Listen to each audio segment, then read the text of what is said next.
Good morning, class. Good morning, class. Today's topic is platelet disorder.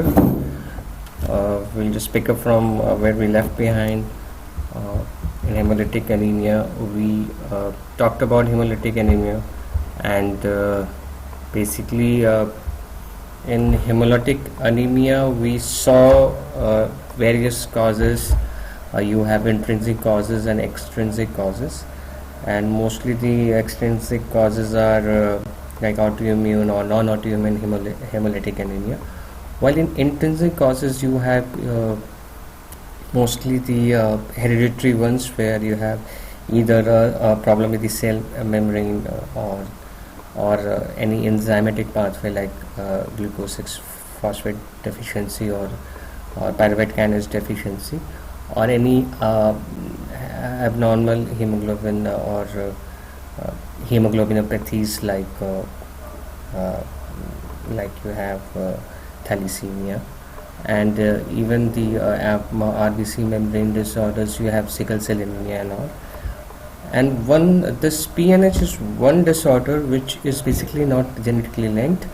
It is an acquired disorder, and it has an intrinsic cause where you have the problem with the cell membrane, and most importantly the hemolysis is mostly extravascular as well as intravascular. So we'll take up this topic, and as we finish off our chapter on hemolytic anemia, and we'll push on to platelet disorders.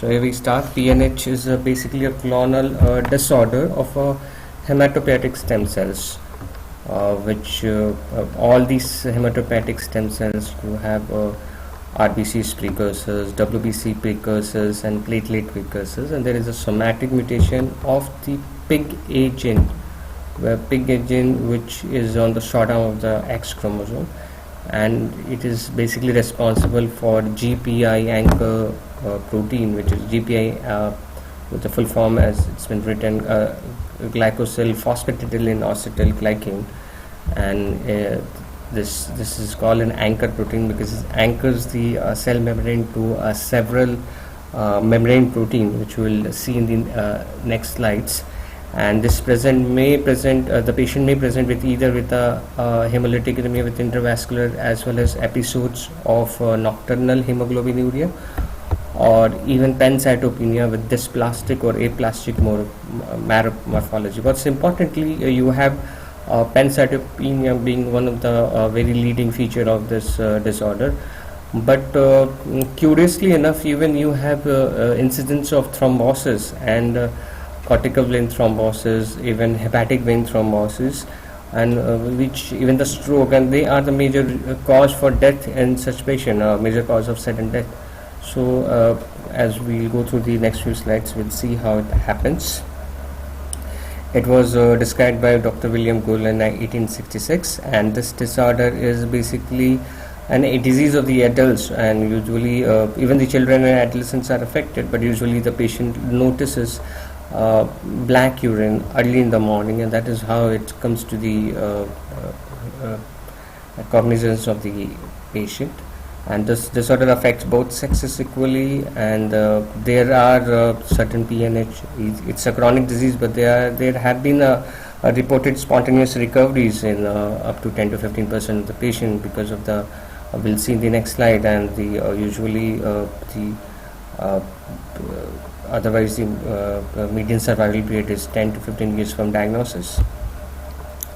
So what happens in PNH, the defect is that there is somatic mutations in the pluripotent hematostem cells, which all are the pluripotent cells which can transform into either WBC, RBCs, or platelets in their as their life cycle continues, and there is a mutation and leading to PIG-A gene mutation, which is located on the X chromosome.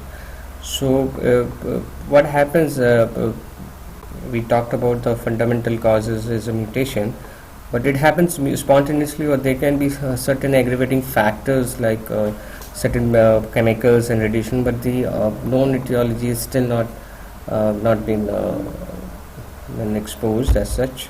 And as far as pathophysiology is concerned, there is a mutation in the PIG-A gene which lead to a block in the synthesis of GPI molecule, and this GPI molecule is basically responsible for certain proteins which are attached to the cell membrane, and that's why it's called a GPI anchor.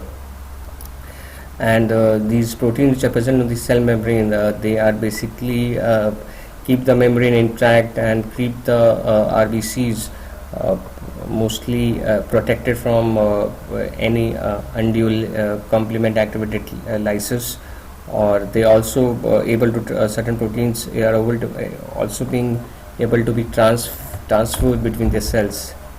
And this you can see what are those proteins, which anchors on the surface of the RBCs. You have CD59, which is also prolactin, which inhibits the formation of membrane attacking complex. If you remember the alternating pathway in the complement system, where the MAC is the ultimately form and leads to the lysis of the cell. So it inhibits the binding of this membrane attacking complex. And the next protein is again you have CD55, which is also called a decay accelerating factor, and again it also somehow inhibits the classical and alternate pathway respectively. And that is how these cells, basically these proteins, are responsible for any undue lysis of the RBCs through complement activation.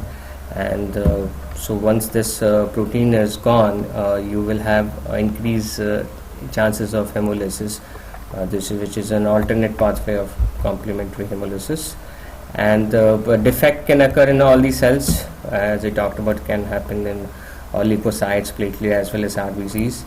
And this is the diagram which completely picturizes this problem, where you have mutation in the gene, and there can be a complete or partial failure in production of GPI anchor proteins. And these are the several anchor proteins, and these leading to increased sensitivity to C-mediated lysis, and which leads to intravascular hemolysis, and that can lead to hemoglobinuria, as the hemoglobin is released in the plasma, and it leads to severe anemia as well. And then this, because of the complement activated activation of the platelets, and there will be bleeding and platelet fall, and pancytopenia ensues. But there, so for certain unknown mechanism, you can have a hypercoagulable state, and that leads to thrombosis, and this is one of the main reasons behind the sudden death in these patients. And then you can have a neutrophil decrease, and leading to further infection too. So actually these aberrant clones, these clones which are defected, they have a limited lifespan, and that is the responsible for certain spontaneous disappearance and recovery of certain patients. And it can also lead to the bone marrow failure, as there is as this colony formation from these progenitor cells ensues, it can lead to bone marrow failure, leading to aplastic anemia, and as well as myelodysplastic syndrome, and even acute myeloid leukemia. And usually in this you can have a myelocellularity can vary from hypercellular to hypocellular, depends on the cause. So basically it's a progressive disease of the chronic hemolysis, and it has as I showed, it usually have a very slow progression, but it can lead to certain sudden complications. And these are the normal RBCs, and these are protected from the complement by these complement inhibitors, they are called, these proteins. And without this protective complement inhibitors, there is a complement activation, and leading to hemoglobinuria, anemia, and for certain unknown mechanism that can cause thrombosis.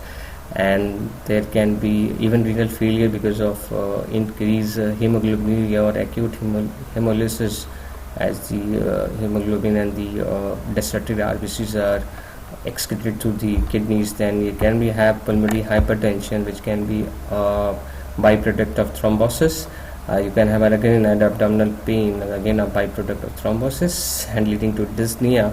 Fatigue and dysphagia may mostly due to anemia, and then you have hemoglobinuria, and then erectile dysfunction can be one of the very subtle feature, which can be again leading to a subset of thrombosis.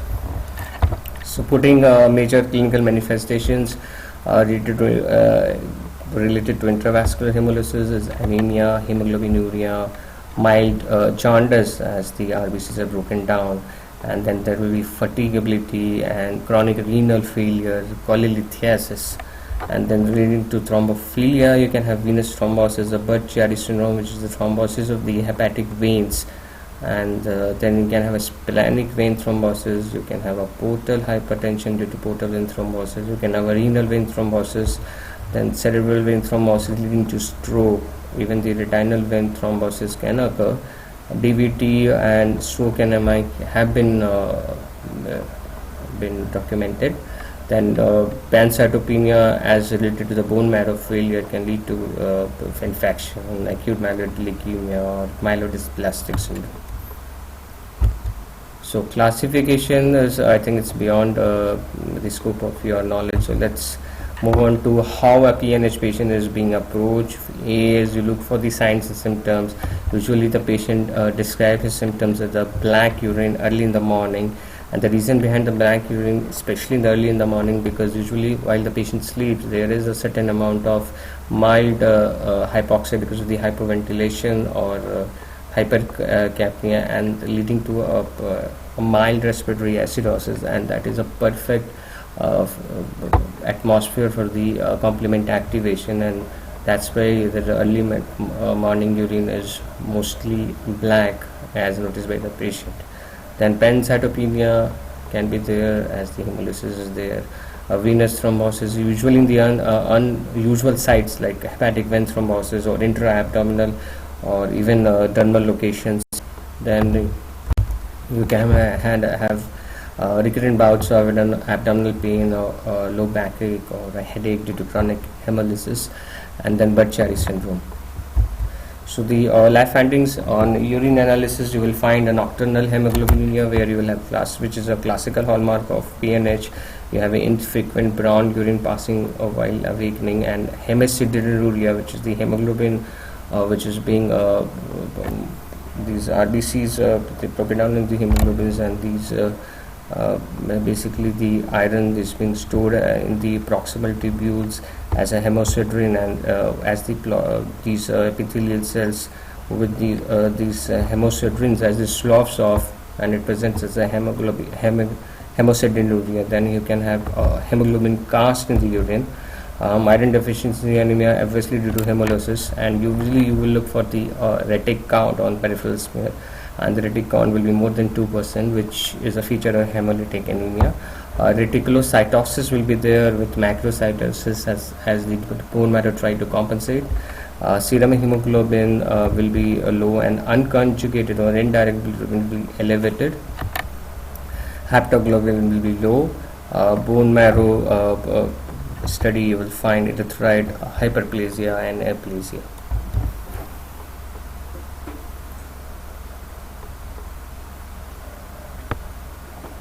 Then you have flow cytometry, which is the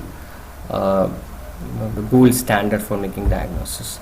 So treatment is basically, it depends on the symptoms. Blood transfusion for severe hemolysis, bone marrow transplantation is the only curative therapy.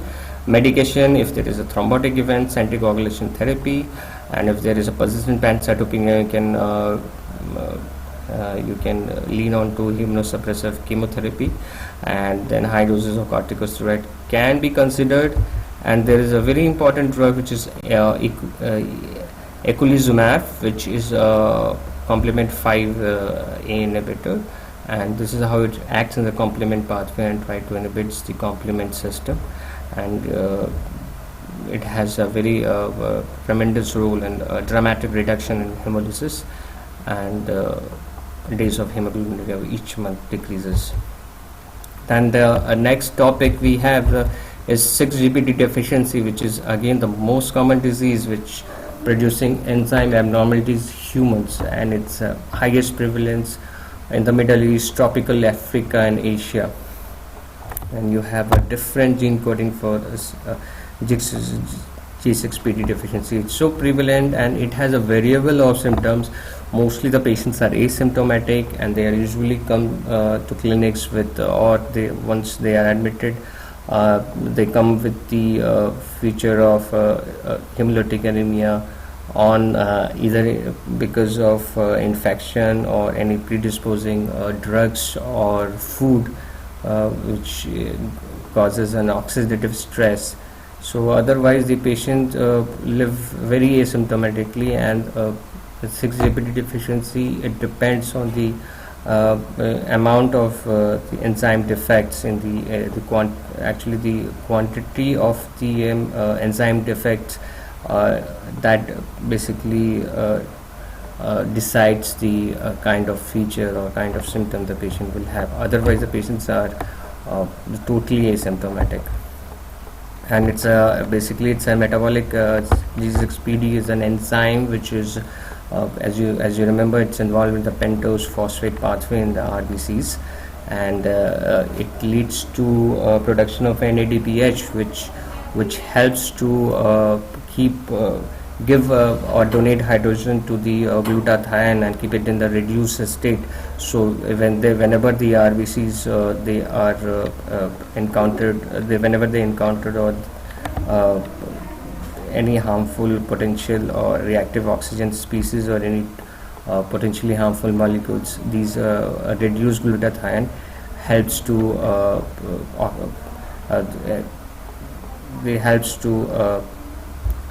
tide over this oxidative stress.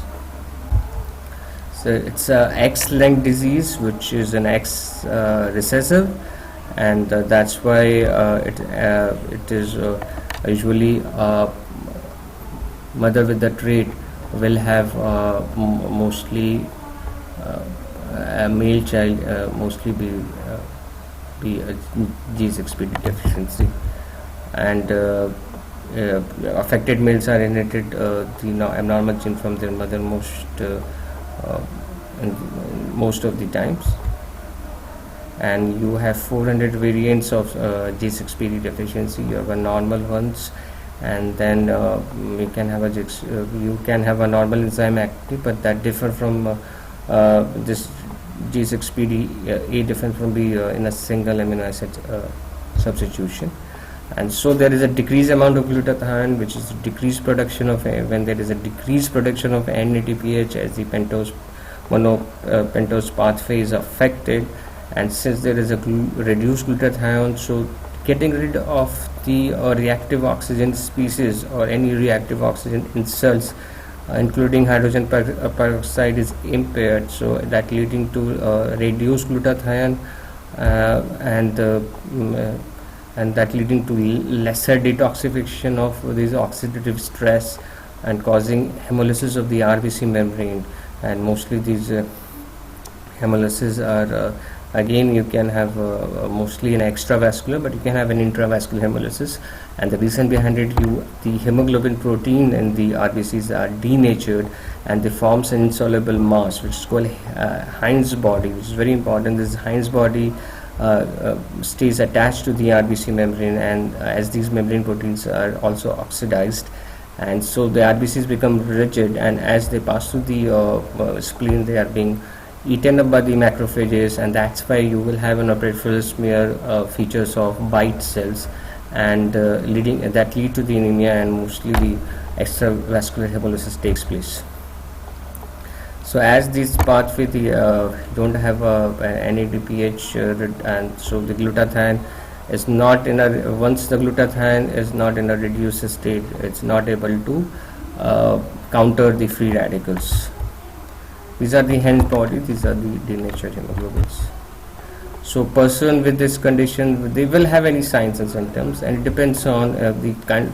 Once they are exposed to chemicals or in food or a medicine or to stress or any infection, otherwise the symptoms are usually the patient stays asymptomatic, and it's more common in men with a dark urine, enlarged spleen, fatigue, pallor, rapid heart rate, and shortness of breath, and yellow skin color. What's very important to realize that the patient usually come with the acute hemolytic episodes rather than a chronic hemolytic episodes, and in between the episode the patient stays asymptomatic, and even when the patient have undergone a hemolysis over a period of time, they tend to resume to their because the newer RBCs are not deficient in 6-GPD. As the hemolysis progresses, there is a production of reticulocytes and reticulocytosis, and these forming a newer RBCs, and they are not deficient in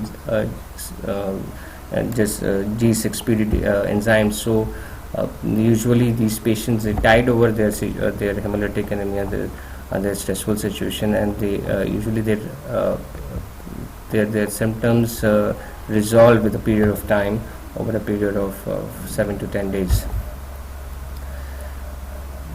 So usually there are also other conditions leading to G6PD deficiency, especially neonatal jaundice, and they're coming up with a dizziness, headache, irregular breathing or palpitations, and basically it causes impaired this G6PD deficiency causes the impaired RBCs transport of the oxygen effectively. So on peripheral smear, I said, you will have bite cells or Bristol cells or Heinz bodies or polychromesia, and the screening is through the qualitative assessment of G6PD enzymatic, and the confirmatory test is the quantitative measurement of G6PD enzymatic activity, which this basically decides the severity of the symptoms the patient will address, and the molecular test can detect the gene mutation. The treatment is, I said, most importantly, you should try to avoid certain drugs causing hemolysis and certain foods, especially we'll see in the next slides. Vaccination against common pathogens should be done to prevent infection and use attacks. And the acute phases of hemolysis, any measures right from blood transfusion to even dialysis may be required, and some patients may benefit from splenectomy. And the oxidant drugs which causes hemolysis in such a predisposed patients are antibiotics, and mostly nitrofurantoin or chloramphenicol and sulfa groups.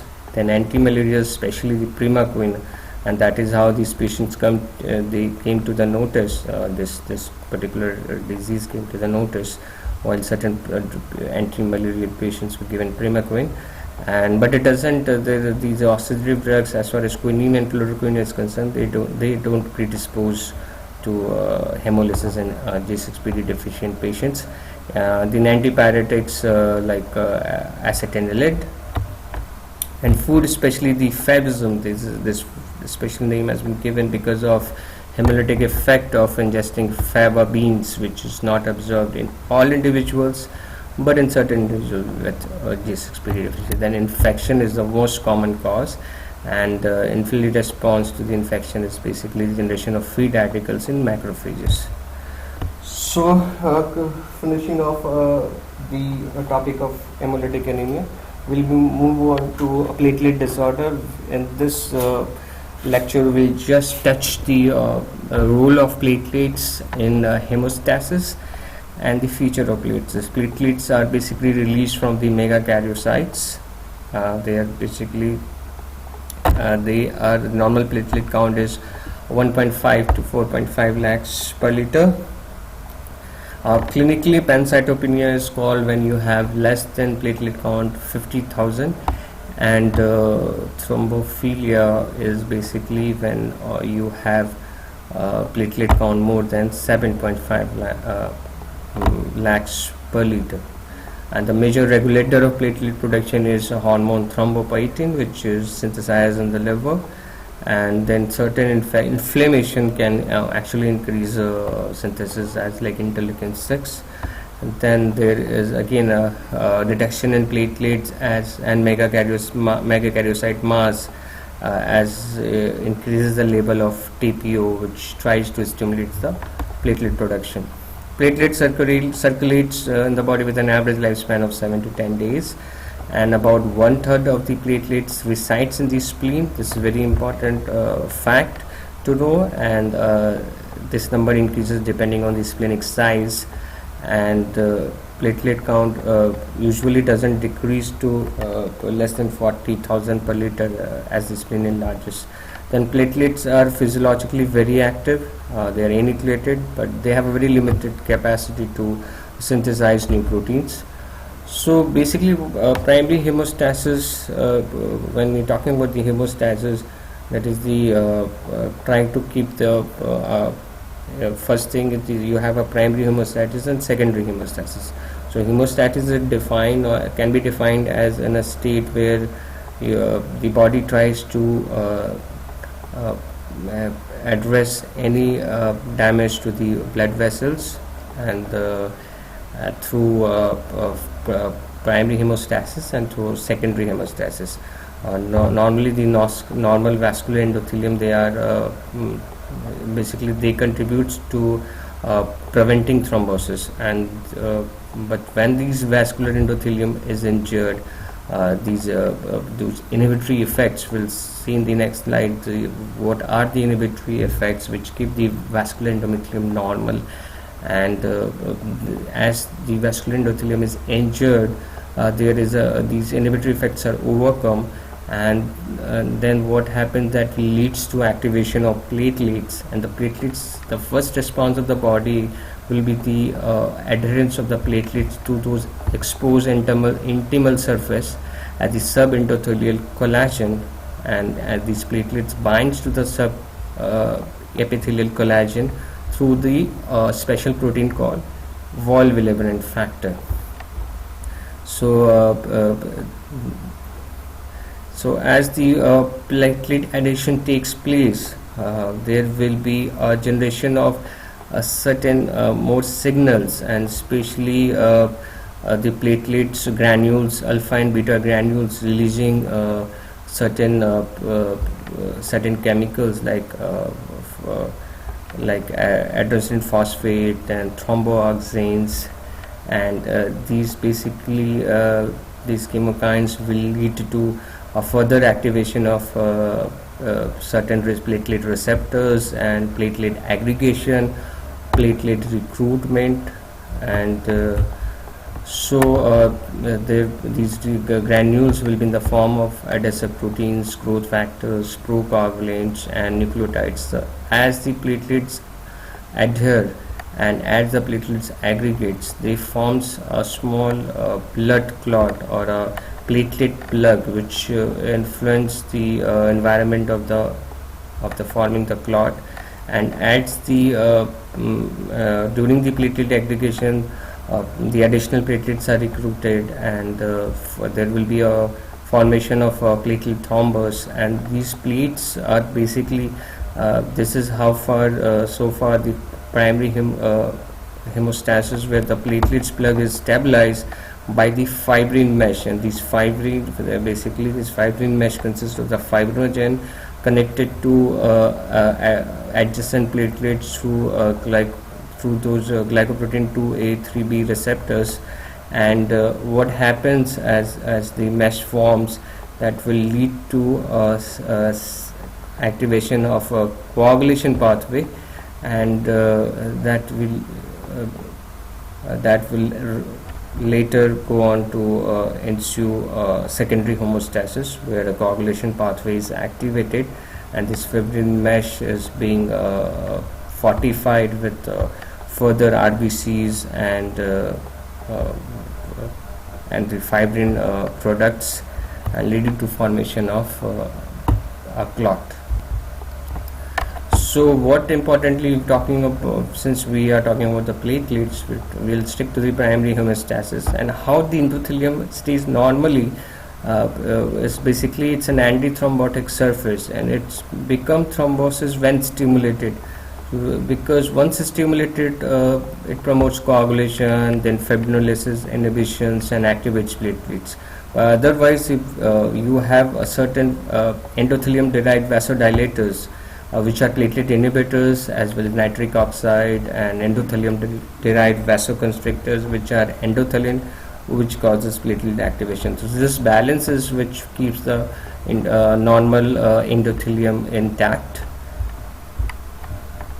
And so basically, when the endothelium is injured, you have a primary hemostasis process taking place, where first you will have platelet addition to the sub endothelial collagens through a Wolff-Willebrand factor. Then you will have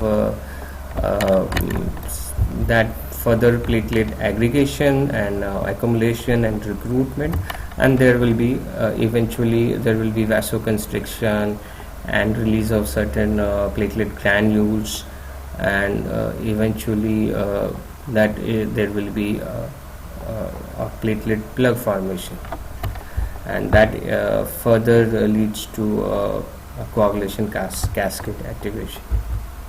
Thrombocytopenia can basically there will be one of the three processes. Either will be a decreased bone marrow production, which can be inherited or acquired, or there can be sequestration, usually in an enlarged spleen, or there can be increased platelet destruction through the antibody mediated. And the key step is then you have something called pseudothrombocytopenia, especially when these sample is kept in a EDTA, which induces certain antibodies, as the calcium content is decreased by the blood. And so basically it's better to keep in a heparinized solution for the for analysis of platelets. So this is the normal peripheral blood showing the small platelets, and these are the basically either platelet aggregation takes place as forming a clump and giving a feature of a pseudothrombocytopenia. So basically when you're talking about thrombocytopenia, platelet count, clinically we keep this number to around 50,000 per microliter, and once the platelet count is low, you look for the hemoglobin and WBC count, and if it is normal, then you try to assess the peripheral smear, and if you have all normal RBCs morphology and even the platelet is normal or increase in size, then we have to consider drug-induced thrombocytopenia or infection-induced or idiopathic immune thrombocytopenia or congenital thrombocytopenia.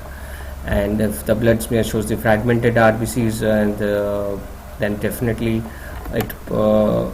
it indicates, or it is a very highly signifies something like microangiopathic hemolytic anemia through DIC or thrombotic thrombocytopenic purpura.